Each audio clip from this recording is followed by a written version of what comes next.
Before we head into this episode, just a heads up that this episode was pre-recorded from late 2025. Some of the films mentioned won't be the most recent releases, but if you want to stay up to date with the industry, then check out our socials at alwaysonfilm.pod and stay tuned for more up-to-date season 2. Enjoy! Clappy clap. Oh yeah. Oh yes. Hello everybody and welcome to Always on Film, brought to you by the Transmission Roundhouse. Thank you guys so much for tuning back in to another episode. Today, Lou, Kitty and I are going to be chatting to the wonderful Meghan Treadway about her amazing career spanning from stage and screen, chatting all things drama school experience, her breaking into the industry and her most recent project, Murder Before Evensong.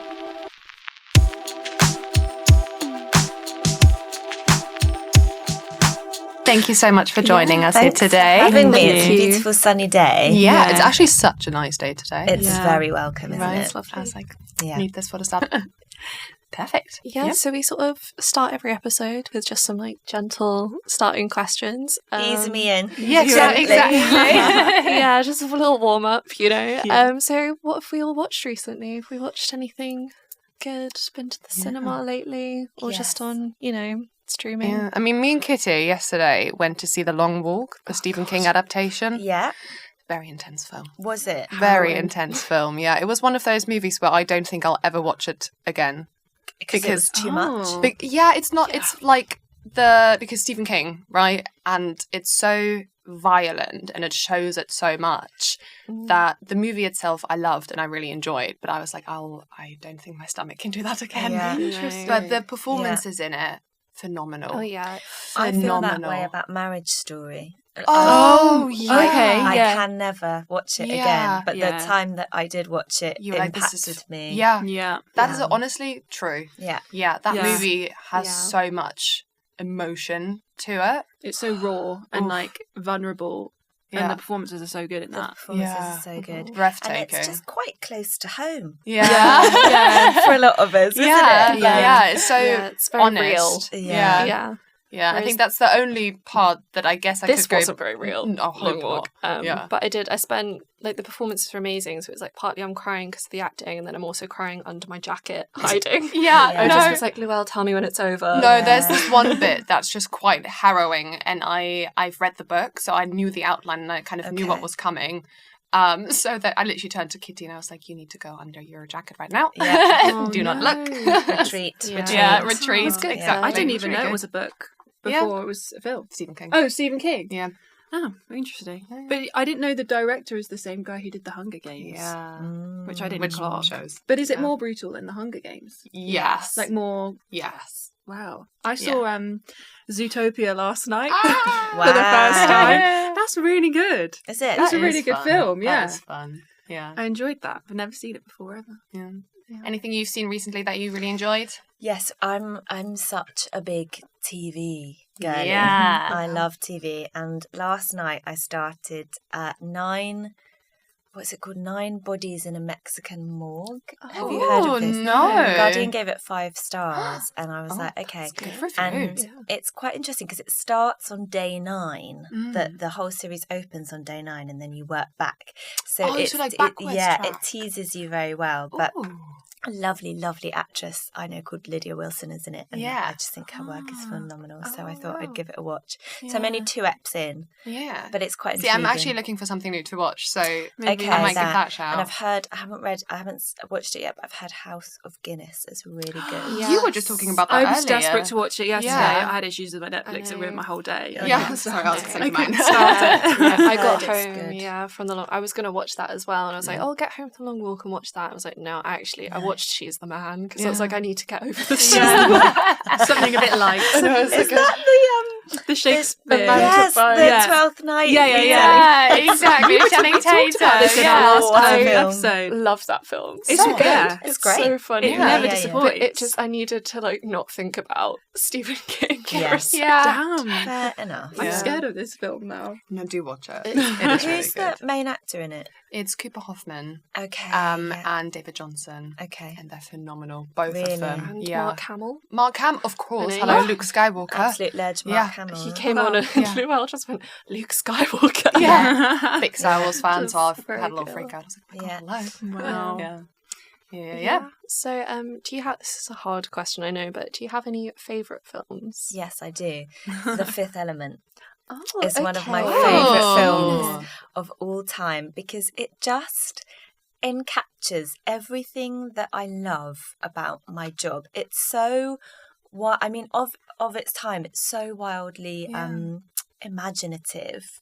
Yeah. And usually I don't like things set in the future, but it's so camp and just exquisitely designed, and the plot is really great, and it's just, I just love it. And I remember watching it as a teenager and just thinking, yeah, like this is what your imagination can do. And I think it's, I mean, I've always loved Luc Besson films, but I think it's his best. I love it. Yeah, that is a really good film. Yeah, that is a really good one. I love it. And I just love like the boats in the sky and the way they eat. And I mean, now it seems really dated because we are in the future. But it just, it's just so beautifully performed. Bruce Willis at the top of his game. Yeah, I love it. And it just always makes me feel cozy and excited and like that kid again when I watch it. Yeah, I feel like so nice, there is something in that though when you watch a film that's set in the future and obviously that time is now past. I always find that so fun though because I'm like, this is like some weird alternative universe. Yeah, it's like their interpretation of it. Yeah, like Jean-Paul Gaultier, I think, did some of the costumes, and like watching that vision of how people might dress in the future. It's just, I just love it. Yeah, it's really interesting. And I always feel like that when I watch Back to the Future Part 2. Oh, yeah. You say that, like, cars would be, like, we'd have, like, hovering flying cars. Floating around. By, like, 2020. I know. Like, no, it didn't happen. I was going to say, no. Where's my hovering car? I'd love the hovering car. That would make my life much Back to easier. the Future 2 is definitely the best one, I think, as well. Yeah, although I do like the third one because it's weirdly a Western film and it's like, It's what's a little happened? bit. Yeah, what's going on here? Westerns turn me off. I don't know why. Yeah. I just, if I wanted to look at men shouting at each other, I would go into the street. Yes, enter Soho. So, what's your favourite cinema, or do you have one? Like, what's your kind of watch setup? I am cursed with this modern affliction of bougie cinemas. I just, a velvet sofa or armchair, a glass of red wine. Yeah, and it is I'm nice. like a nice snack. Yeah, I'm that woman, unfortunately. And once you do that, it's quite hard to go back. It's really hard. Definitely. So yeah, I'm unfortunately a posh cinema goer. Yeah. I was going to say, have you been to Safe the space. Electric in Notting Hill? I haven't. So no. gorgeous. Is it? Stunning. I rarely venture to West London, but I think I would for that. Yeah, it's stunning. Like, the interior is beautiful. The seats are so comfortable. Yeah. Very nice. It almost feels like you're going into like the past almost. Yeah, because it's really that old feel to it. And I like that kind of soporific, carpeted, soft furnishings feel. Yeah. When you watch a film, you want to feel like your attention is only on the screen, don't you? Yeah. It's very Grecian. Like, they have, like, chaise longues, basically. Just, like, on the front row. It's just, like, beds. Yeah. Wow. I really do. I did think about that. I was like, how... Because I haven't seen anyone sat on them. I've only seen people on the chairs, but I'm like, do they take their shoes off and just, like, Probably. recline? Yeah, like Lie down. how casual can you go? Do you, like, pose? Or, like, it feels very sunbed-esque. Yeah.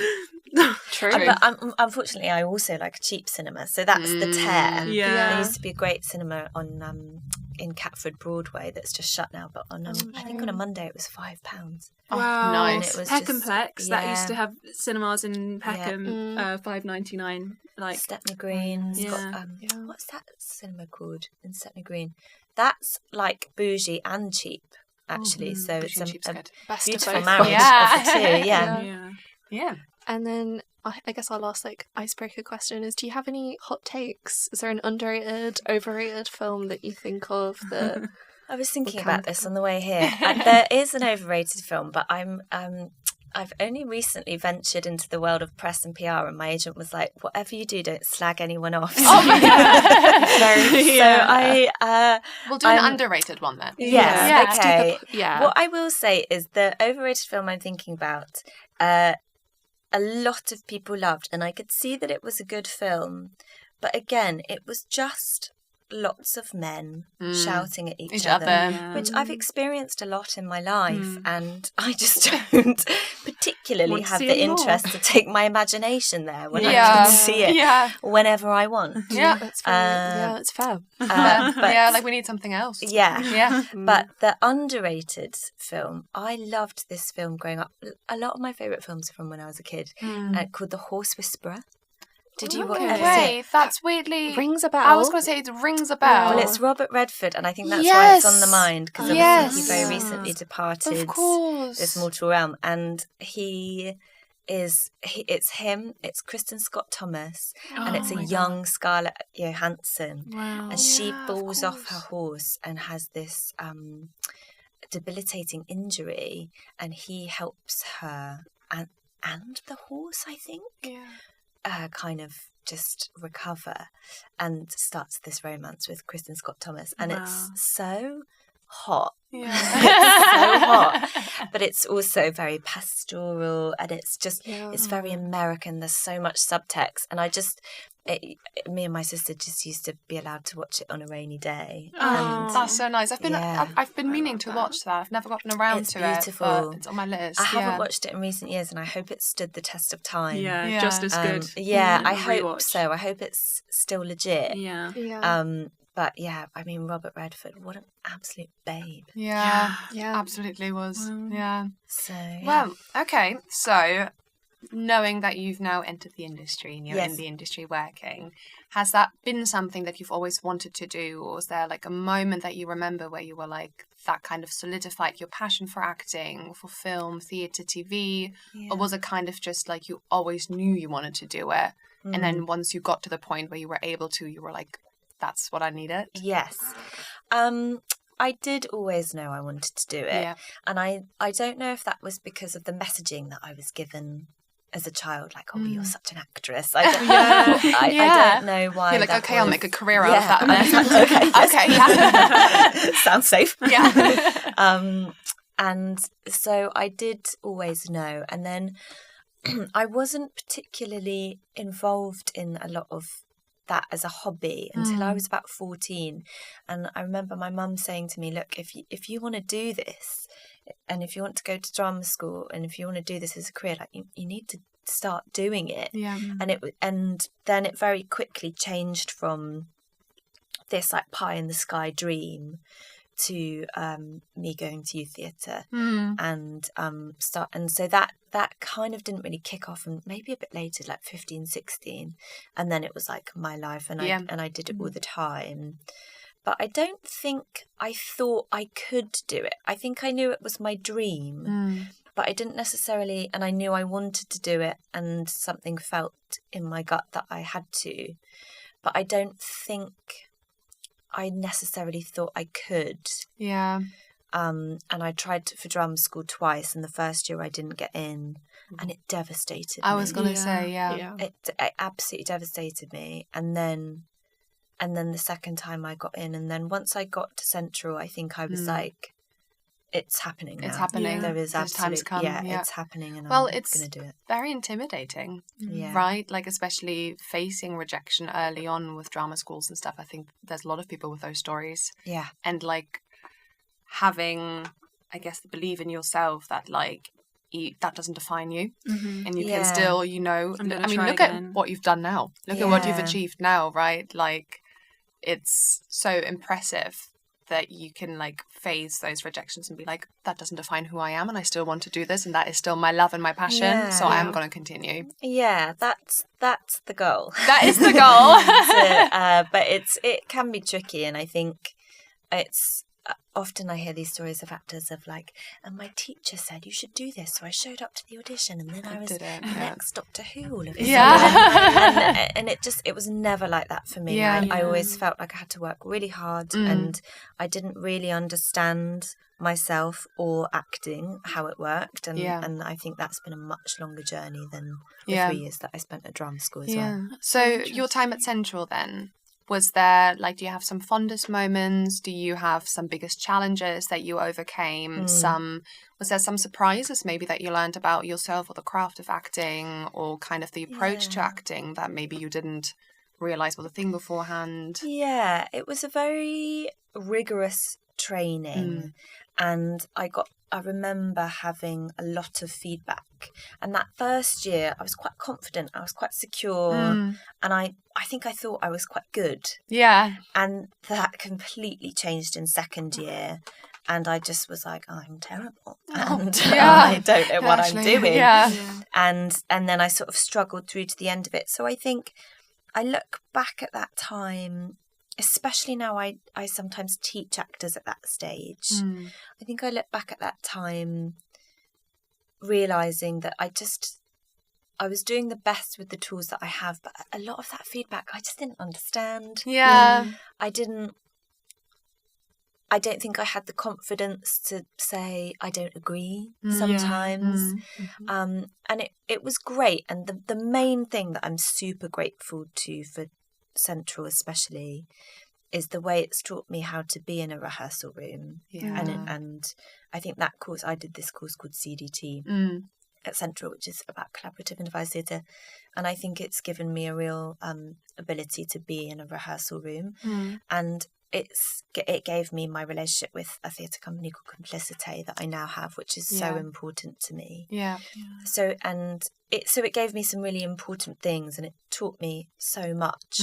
But the training very much kept going when I left. And once I was able to synthesize some of those things that were said to me that I didn't understand, what I didn't understand at the time, like what's like a classic one, like, oh, you apologize for yourself. And that's such a hard note to receive if you as a young person, if you don't necessarily understand. Still kind of like wobbly on your feet anyway. Right? And it's only now in giving that note and I seeing it in other young actors that I'm starting to realise some of that feedback that was given to me. And that's okay. That's fully so is.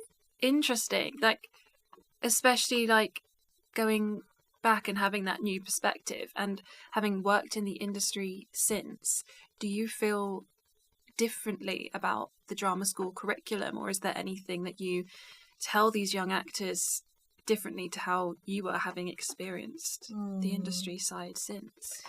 I think the main thing is, and perhaps the thing I lost sight of, is I love my job. Like, I love it. And I'm so aligned when I'm doing it or talking about it or just being in it.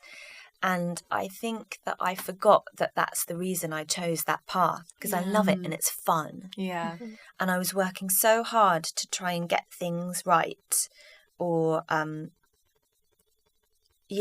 just don't think I took time to be like, oh, what do I enjoy? Why am I here? And like, that's what I say to my students now, is like, some of my students, they work so hard, it's too hard. Right. And I'm like, you just need to take a step back. Like, why are you here?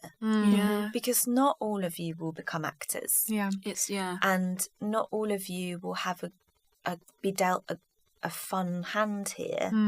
So what can you do to connect to yourself and your love for this? And that's okay if that means you graduate with a 2-1 or a 2-2. But you're not the best. That's so interesting, because I remember like the pressure to get a certain grade when you graduate drama school, and even in the first 2 years of leaving the industry, like 2 years is hardly anything at all, but it's already been such a roller coaster. And it's like the things that kept me going in the moments where I had those bumps was like, why did I start it? And that's so, I wish like someone had drilled that into me. Like, you've got to go back to the foundation of why you applied for this. It's got to be fun. But just think about like anything. Think about romance. Like, when you meet someone, if someone is having a really hard time and trying to get life right, they're not attractive. And it's the same for artists. If they're not engaged with their work in a way that sparks joy, why are you doing it? And so true. that weight, I think, is so clear sometimes in artists. And no one is putting, in this country, a gun to your head in order to make you do art. So you know, and in many countries, people risk their lives to do art because they're so sure that is their purpose. I was talking to the head of equity the other day, and he was saying, you know, some of our sister unions across the world, that those artists risk their lives. Those artists get killed to challenge the status quo through their work. And so I think you've just got to reconnect to that joy and fun. Exactly, that fun, that love, that why are we doing this, you know, because I think that's what makes a good actor as well. Oftentimes, you know, like being able to it's so hard, because I went to film school, right, and I experienced very similar things where all of a sudden the grades became the most important thing, and I forgot, why did I move here? Why did I go to this university? Why did I do any of it? And then it was actually not until I graduated, until I moved here and I did my MA here, that I kind of reconnected with the love of it. Because I, for some reason, just didn't take it as serious anymore. And my grades were just fine. Exactly. Exactly. And I think aligning yourself. Also, you just want to be a nice person to work with as well. Like, you're so fun to be around. You just, when you're aligned and you're having a nice time, that will be infectious. I think so. Is there anything that you feel like you learn from your students? Like, all the time. The students I love teaching are the ones that I can see they're working out who they are as they go. And it's so charming when you see the veil just drop and this self-actualized young person engage with their work. And because so much of travel school is teaching people not to perform. True. That when you see it happen, it's amazing, and seeing people bring their own challenges that they've brought with them from their life, and how they can just park them and actually just be like here and now. It's really beautiful, and sometimes you work so hard just to get someone to like stop speaking with their shoulders. Or like, you know, and then when you finally see it, you're like, come on! You're like, more of that, please. So it's very varied. All the levels are different. But when you see someone just drop their live performance and just lock in the moment, it's really beautiful. And you mentioned that you got into Central on your second year.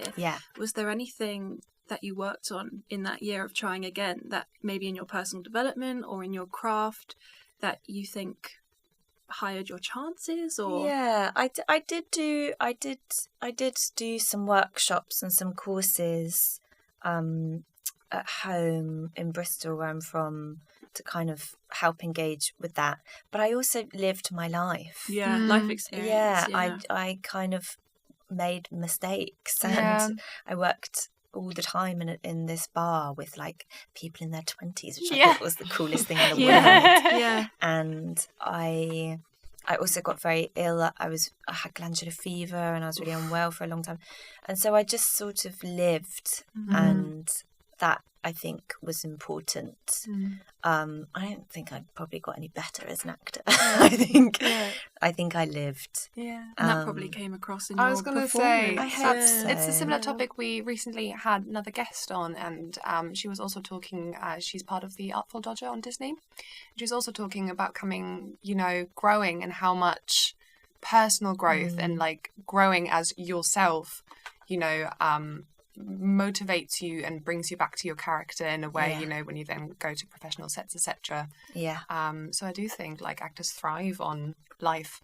You've got to live. You can't just exist. No, you have to live. And that's what I think, that's like what resonates so well with what you were saying of the like love for it and like the love for art, because you got to balance it out to then be able to come into a space where you then do your job, but you're doing it with so much love and passion that it feels like it's part of that reaffirming life. Yeah, it's really nice. Yeah. Well, you're currently in Witness Before Prosecution, which is very exciting. I was, yes. I've been out of it. Yes. Come out. Okay. I've been out of it for a year now, but I was in it last year. Yeah, for 6 months. That's very exciting, because you're also obviously Murder Before Evensong is coming out soon, and we were talking about how that's just two quite they're similar but very different, because it's theatre and then the TV experience. We were talking about this a little bit before, where it's like something that's so immersive, and it's like a very, especially Witness Before the Prosecution, it's like that's kind of a whole huge part of it. And then working on Murder Before Evensong, it's like TV, so it's all set and locked in. I was just wondering, like, there's such difference in character work there. Like, how are those experiences even comparable? Or yeah, they definitely are. I mean, the biggest difference between them was the constant changing nature of film. When you're filming, you're just like, every day is different, every day looks different.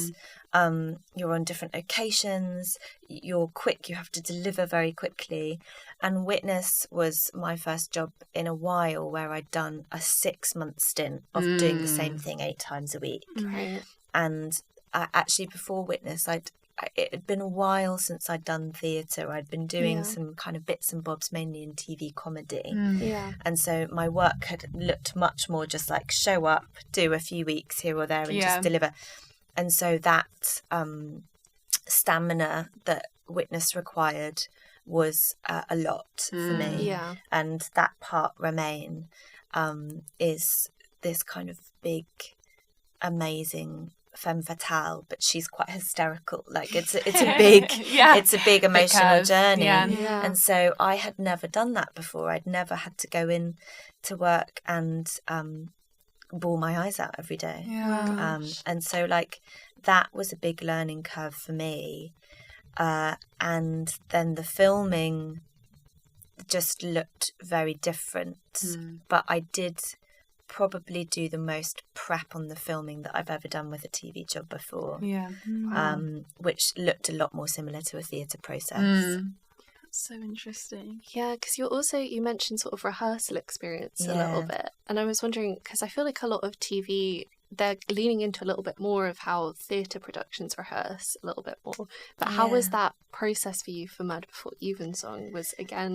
Was it completely different? Yeah, we did get a bit of rehearsal, which I've never had in TV before. Yeah, because it's a bit rare. Yeah, right? Like, I feel like some directors for film do like workshopping, but I feel like in TV it's seen less. Yes, I think it probably happens when you play bigger parts. Yeah. So I'd never done it before. Yeah. But I have heard of people doing rehearsals before, and I think chemistry reads happen a lot, and they look a bit like rehearsals. But I did a bit of rehearsal for Murder with the lovely actor Alex, who plays my brother, and the director, and we just wanted to sort out the family dynamic. And what was so great about that is, like, I was expected to bring my A game at that rehearsal. I came in and it was like a really nice gentle chat, but then it would be like, okay, let's rehearse that scene. And you just had to be like, yep. Yeah, like, right then. I've got my choices. I've got a sense of who this person is, and it really challenged me to back myself and my work. And then after that, I think I went away and I thought about all this stuff I teach. And so I did a lot of work on. I read all the books, and I did all my work on all my given circumstances, and every single scene I had a real sense of like what I wanted and where I was coming from. And because you film out of sequence, that was also really helpful for a sense of a journey. Do you know, so for this one, did you know the sequence that you were shooting in? No. The schedule we got, this is quite common, I think. The schedule we got quite late, but only for the first block. So the first 3 episodes. So, and then sometimes you'd just be like, oh, we're just going to slot in this episode, or just like this tiny little scene here. So no, but it did mean that I knew I was getting episodes 1 to 3 out the way first.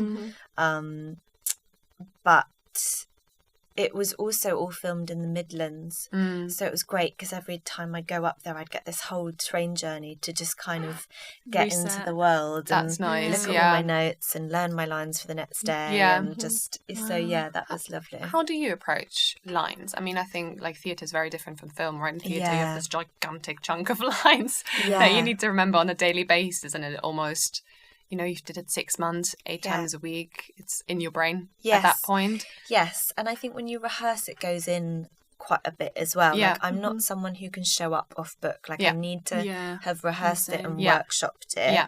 And then it's pretty much in. Yeah. I just need to go home and consolidate. Though that is changing as I'm getting older, girls. Yeah. I feel like I used to be able to look at something once and it was in. Yeah. Wow. Yeah. And You're good with lines as well. Yeah. It's not like that for me anymore. But with filming, rehearsing or learning lines, it can be quite lonely. Yeah. But that's sort of what the night before is for. You just look at what you're doing the next day. You make sure you know it all. You go over it in your hotel room. Yeah. What's always nice is when you're doing the scene that you auditioned for. Because like that's so in your body by that point. But yeah, I've got this line learner app and I use that. Oh, nice. You know, I get people, put these poor buggers in my life to just go over it again and again. Yeah. Because the last thing that you want to do is show up and not know your lines and be thinking about that instead of all your lovely work. Yeah. Or just being in the moment. Yeah. So I really tried on this to give myself that this job was interesting for that because I was going through a lot in my life and I was having to work everything round each other. And so that was interesting, like how I could how much of myself I could give in the most efficient way, so that I could still do hospital visits and, you know, whatever I was doing else at the time. So it's really interesting what you say about like when you revisit the scene that you auditioned with, and like we love, especially like book adaptations. Like we met working in a bookshop, and like you say, like you read all the books and everything.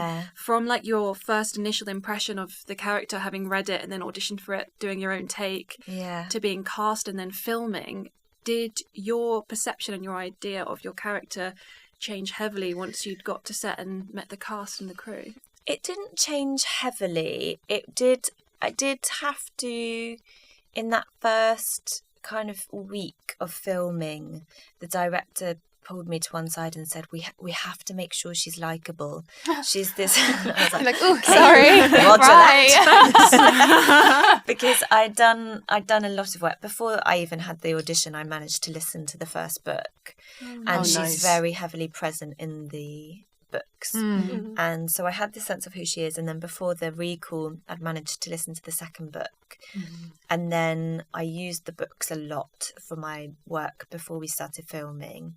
And by the time I got to set, I had a really strong sense of specifically her relationship to Daniel, who the whole series follows, and me and Matt, the actor who plays him, were able to have those chats in the green room, which was really nice. That's nice, yeah. But because it's set in the 80s and I play a very upper class woman, and the costumes are amazing, and the makeup's incredible. I can imagine, and she's very poised, and I sort of had this like slight Princess Diana reference in my head, and I think you've just got to be careful with a part like that she still feels accessible and not just like a stuck-up bitch.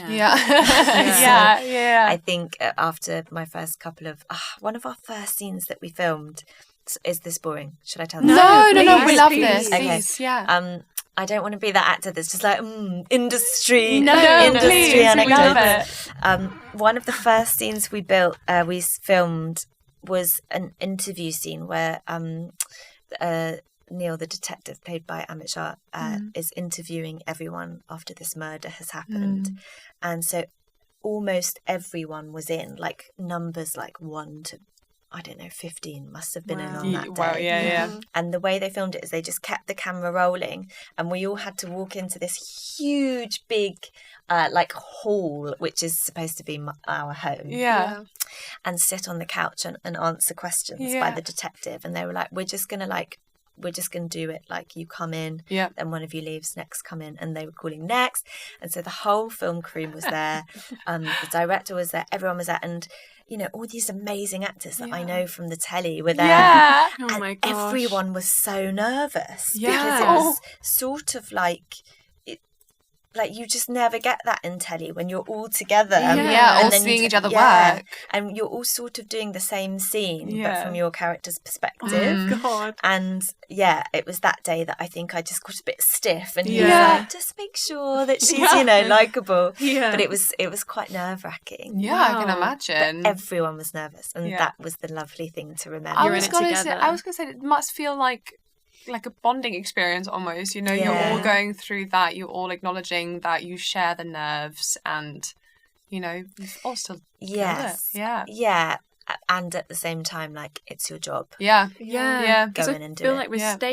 like with stage you must spend so much time together bonding as a cast, because kind of your rehearsals are quite together, especially if you have like a big ensemble and stuff. They're usually there the whole way through, but like, is it different bonding with the cast on screen if you're like being called on different days? Like, it is. And I think this is probably the most bonded I've been with a TV cast, because I'm in it more than I've been in other things. There was another job I did where I felt like I really bonded with some of the women in it, but just by sheer virtue of being in it a lot, I think I bonded with people more, and a lot of it was filmed on location, so there was no going back to your trailer in between. Hovering around. So you'd just be in this huge stately home, just chatting about life and about acting. And Matt, the main actor, he was in the Harry Potter films as a child, and so he's got this amazing wealth of experience and story.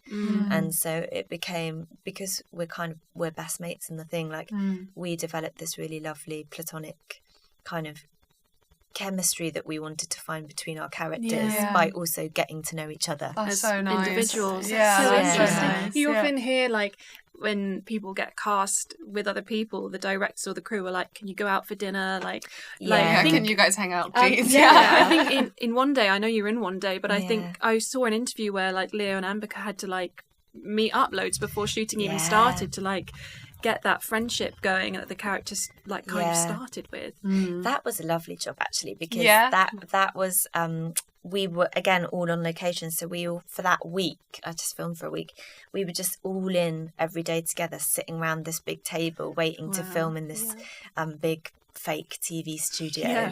And so like I've still got mates from that job, just and also like you just go in, you're just like, you know, how's your love life, like it's just how you doing, you just exactly you go in, and I think that creates these kind of strong, albeit often short-lived bonds. I think actors are obviously so good at like, well, acting relationships anyway, but I think in personal lives as well, we're just curious people, do you know what I mean? Like, every actor I've met is so easy to get along with, because you're interested in people and background and stories. That is so lovely, like building that relationship off screen or stage as well as on. I've actually found that that is a theatre people thing. Like, that like that bonding I've had much more in theatre, but I think a lot of actors, especially actors who started in TV and have only ever done TV, I'm not sure a lot of them have that as much. Interesting. And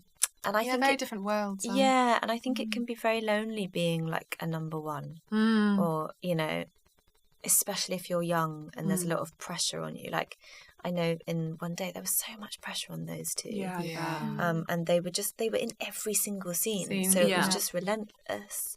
And so, but we had a nice time because we were just like, you're just and there then, for a week. and also, like, when you do comedy, it's just like you just meet so many funny people. But that camaraderie, I think I've found much more in theatre. Interesting.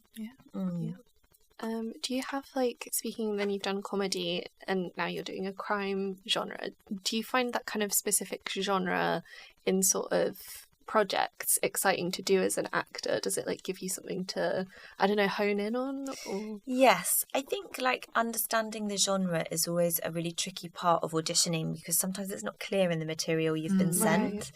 Right. Sometimes it's really obvious, like with Witness for the Prosecution, like I knew Agatha Christie. It was so clear to me who this woman was and how that should manifest in my body and my voice. So this TV show, I would say the genre is cozy crime. Yeah. I was gonna say, when we worked in the bookshop, we worked on one of the floors that had the crime section in it. And the bookseller who takes care of it, our mama, she is the queen of cozy crime. Yeah, exactly. Well, we had Richard Coles come in and do a signing. Lovely Richard. I love him so much. Did you meet him? I did, yes, I did meet him, and in a very beautiful cosmic twist, he is going out with someone who played my dad in my first job. No way! Yeah, that's so weird. Who also played a vicar. So it's really lovely. Yeah, so full circle. Yeah, that is full circle. Look at that. Very full circle and very lovely. And he's such a clever man. And talking to him, like he really does have that vicar thing of like, he just enables you to completely open up, and you suddenly find yourself like telling your life story. Like, here are my deepest, darkest secrets. and he's cheeky, and he swears, and he's funny, and he's so charismatic. And he did visit set one day, and he does a tiny little cameo. I was hoping it would be that. Listen out for it. I think it's in episode 1. So that was lovely. But finding the genre of the piece sort of came for me once I got my costumes, and I happen to think I've got the best costumes in the show. And once I got that, and I got these beautiful tailored riding jackets, and I got these gorgeous like slip-ons, and I sort of found this image of Isabella Rossellini in the 80s. And style icon. And I sort of sent that to the hair and makeup person as being like, I've been thinking about this, what do you think? And she was like, this is so helpful, let's work from that.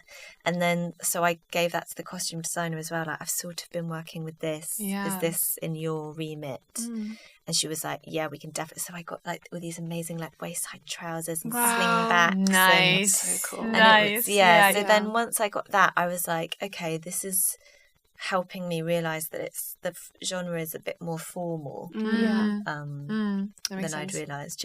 When you did a Witness, did you watch the production before you went into it? No. Wow. Good. Yeah. No. Because there's like people that do that, but I think I would be thrown so much if I see somebody else do a part that I just signed up to do for 6 months. It was a very conscious choice, and I think I was the only person in the company who did that. Everyone else went to see it. I think a few people went to see it because they wanted to see if that was a job they wanted to be a part of. Right. Get a feeling for it, I guess, right? And during rehearsals, a few of the company went to see the previous cast. But I think it's an ego thing, if I'm being honest. I just wanted to do my version of her, and I didn't want anyone else's version of her in my head. And I also didn't want to feel insecure that someone was doing a better job than I could. Understandably, of course. Did you meet the actress who was in it before? I did. She was lovely, and we sent each other little letters when I started. There's this week when you cross over and you're in their dressing room during the day, and they're in there during the night doing the show, so we'd leave each other little notes. That's really nice. But it was really nice, but you want to be respectful as well and be like, it's your role until I take over on Tuesday or whatever. But the actress who's playing that role at the moment, Lara Lemon, she's an incredible actress. actress. She was the understudy for the role when I was in it. Ah, and so I think she must have done such a stellar job of having seen mine. I know she saw a previous cast. To then like make it her own is like such an amazing skill. And requires, I think, a real like sense of resilience and self to do that. So yeah, I think that's really cool. So I think for her that was a really exciting thing to be like, oh, I've seen all these different ones and now I've got my version. Exactly. Now I can do my thing. Like, no. I just have to do mine. Sorry. That's a good one. Why do you think that, you know, cozy crime always comes back? Agatha Christie always does really well on the West End. Why do you think that is? Like, what do you think it is about the crime genre that makes people so, especially the period ones, you know, Agatha Christie, the one that you're doing now, like what makes it so attractive to people, you think? Well, I think Agatha Christie I think her work is extraordinary, and I can't say that without also acknowledging how problematic she was as a person. But I think that she writes such interesting characters. She does, and so often it's always like the good-looking guy who's the baddie, and I think that reflected so much of her personal life and her personal betrayal that she experienced with her first husband. And I think that's what I get from the TV show as well, is like they're just really good characters. So the plot is interesting and the plot has a hook, and you want to find out who did the murder. But as you go on, you start to just like get really invested in these people's lives. And I think that's what people love about it, is they get the mystery and they get these really quirky humans to fall in love with or hate. True. Is there anything that as an actress you're like, this is a role that I haven't done yet, this is a genre that I haven't explored that I would love to explore? Oh, good question. I've never professionally been in a Shakespeare, much to my own chagrin. So I'd really love to do one. Do you have a favourite? As You Like It and Twelfth Night are my two biggies. As You Like It is my favourite. I love that one. I love that play. Rosalind. I might just be getting on a bit to play Viola, but I think Rosalind or Viola would be my two biggies. I've not done much classical work at all. I've not done Chekhov. I'd love to be Masha in Three Sisters. So there's like that kind of like bucket list stuff. But I think in recent years, sometimes you've just got to work, right? You've just got to pay your bills and you've got to do a job. And sometimes a job comes along, and I don't think these are nearly as often for most of us, where you're like, that ignites something in me. And for me, I really tried to only do things that pass the Bechdel test, and I really don't go up for roles anymore that don't have names. So like sometimes in telly you'll be like, you have a nice little scene, but it will just be like woman number one. And I'm like, no, I think I just want to play people with names. And I want it to pass the Bechdel test, and if I can, I want it to be something that ignites something in me, and usually that's the new stuff. There's this, usually that's the new stuff, and like a show like Severance that just did something so different to what we've seen. I love that show so much. It's so good, and I just think in this climate, because the TV industry is in a crisis in this country at the moment. In this climate, to be able to be part of something new feels so far away. So like to be part of something new that really ignites something in me, I'd jump at the chance. Like immediately sign you up. There's a writer I've got my eye on who's she's done some amazing, she wrote 1536 at the Almeida about Anne Boleyn. And she's just written this new Emma that's gone on at the Rose. Is it Ava Pickett? Ava Pickett. Have you had her on? We love Ava Pickett. No, but we love her. We follow her. She's amazing. That's so funny. That's so literally funny. talking about her. And I did a reading of one of her plays last year. While I was in Witness, because the same producers are producing it. Nice. and I don't think I can talk about what it is because I think it's coming out. Yeah. But I saw one of the producers yesterday, and I was like, that's something I really want to be a part of. I was going to say, we followed her for a while now. Yeah. She's phenomenal. Her work's incredible. She's really clever. Yeah. And presents it in a really accessible, quite subliminal form. Yeah. And I really like it. And I just think, being able to be part of new stuff that's doing something different. Yeah. It feels like such a privilege. And the female characters she writes as well are so strong and I was going to independent. say, so, like, a good voice. Proper Essex girls as well. Yeah. I was born in Basildon. Yeah. Wow. Well, just to round it up, is there any advice that we haven't touched on that you have for anybody listening who, not just actors, but anybody who's a creative and who's trying to, find a footing, break in, any words of affirmation? Yes, I think two things spring to mind. One, I think I've given you as advice before, which is crying at the National too. Yeah. Comparison is the thief of joy. Oof. And you cannot compare your career to someone else's and it make you feel anything other than terrible. Even if they did this study and they set this challenge at people. They said, go on social media and compare your self to peers in your industry who do the same as you but who are more successful, and come back and obviously said, I feel terrible. And they said, now go and do the same thing but to peers in your industry who do the same thing as you, who aren't as successful as you, and they reported the exact same levels of mental health. So like comparing up or down. It just doesn't feel good. And it's so difficult not to do, and we've all done it. I've definitely done it. I don't think social media helps with it at all. No, I think it makes it much, much worse. But I think your career is so specific to you, your work is so specific to you, your journey is so specific to you that just comparison is going to absolutely rob you. So that'd be my main one. And then the other one is the thing that we've already touched upon, which is don't wait for the phone to ring. Live your life. Because we are artists, and what we do is political, and what we do is an act of politics, I think. And you cannot sit at home if you're privileged enough to be able to do that, which most of us aren't. Most of us are out working. You cannot wait for the phone to ring. Like, your career is something that happens to you.